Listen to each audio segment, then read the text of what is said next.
ప్రజల మధ్య వైషమ్యాలను సృష్టించే వారి ఉచ్చులో పడవద్దని జనసేన చీఫ్ పవన్ కళ్యాణ్ పార్టీ నేతలు కార్యకర్తలకు హెచ్చరికలు జారీ చేశారు. కుట్రలు చేసే వారి కుయుక్తులను 10 ఏళ్లుగా చూస్తూనే ఉన్నామని, రెచ్చగొట్టేలా అభ్యంతరకరంగా మాట్లాడే వారిపై, అందుకు కారకులైన వారిపై చట్ట ప్రకారం ముందుకు వెళ్లాలన్నారు. ఎవరూ ఆవేశాలకు లోనే ఘర్షణకు తావీయొద్దని సూచించారు. ఇటీవల కొన్ని వ్యవహారాల్లో జన సైనికుల చర్యలు వివాదాస్పదమయ్యాయి. అందుకే పవన్ స్పందించారు. రాష్ట్రంలో అభివృద్ధి దిశగా సంక్షేమ ఫలాలు అందిస్తూ సుపరిపాలన సాగిస్తున్న ఈ తరుణంలో ప్రజల మధ్య వైషమ్యాలు సృష్టించే విధంగా కుట్రలు మొదలయ్యాయి. ఇలాంటి కుట్రలకు పాల్పడే వారి పట్ల అందరూ అప్రమత్తంగా ఉండాలి. ఇటీవల మచిలీపట్నంలో చోటు చేసుకున్న ఘటనలు ఇందుకు ఉదాహరణ.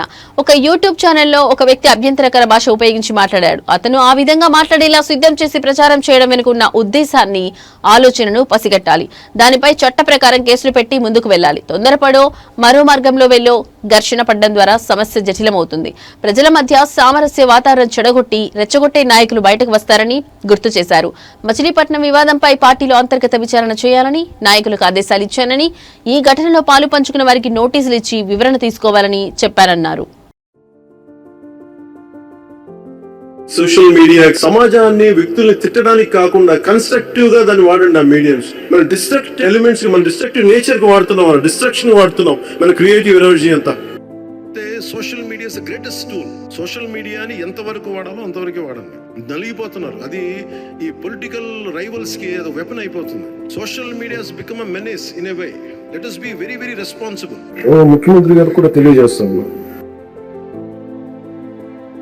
Social media abuse protection bill అత్యంత తక్కువ సమయంలో రావాలి, బాగా చర్చ జరగాలి. మన హోం మంత్రి గారిని వదలలేదు, అనిత గారిని, ఇంట్లో ఉన్న ఆడవాళ్ళని వదలట్లేదు.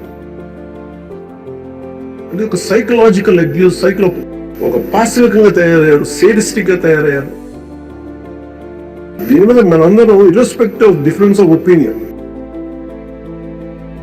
వేరే పొలిటికల్ పార్టీలు అయినొచ్చేమో కానీ ప్రజాస్వామ్యాన్ని కాపాడటం కోసం Andhra Pradesh should lead by example introducing social media abuse protection bill. నాకంటే ఎక్కువ గట్టిగా ఉన్నాడు పవన్ కళ్యాణ్ గారు. ఎక్కడైతే ఈ సోషల్ మీడియాలో గాని ఎవరైతే అరాచకాలు చేస్తున్నారో అరాచక శక్తుల్ని పూర్తిగా కట్టడి చేయాలని డిటర్మినేషన్ వరకు ఉంది. నేను ఒకటే, వారి ద్వారా మేమిద్దరం కూడా హామీ ఇస్తున్నాం, ప్రజలకు హామీ ఇస్తున్నాం.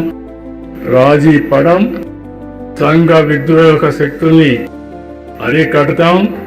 ఎవరైనా సోషల్ మీడియా ద్వారా ఏ ఆడబిడ్డని అవమానం చేసే విధంగా ప్రవర్తిస్తే అదే చివరి రోజు వాళ్ళు గుర్తుపెట్టుకోమని మరొక్కసారి హెచ్చరిస్తున్నా. గర్ల్ చైల్డ్ తాలూకు ప్రొటెక్షన్ చాలా ఎసెన్షియల్. అందుకని సోషల్ మీడియా యాక్ట్ కానీ ఇవన్నీ మాట్లాడాలని పొద్దున్న నిర్ణయించుకున్నాం. ఇది ఒకసారి మీ దృష్టికి తీసుకొస్తాం.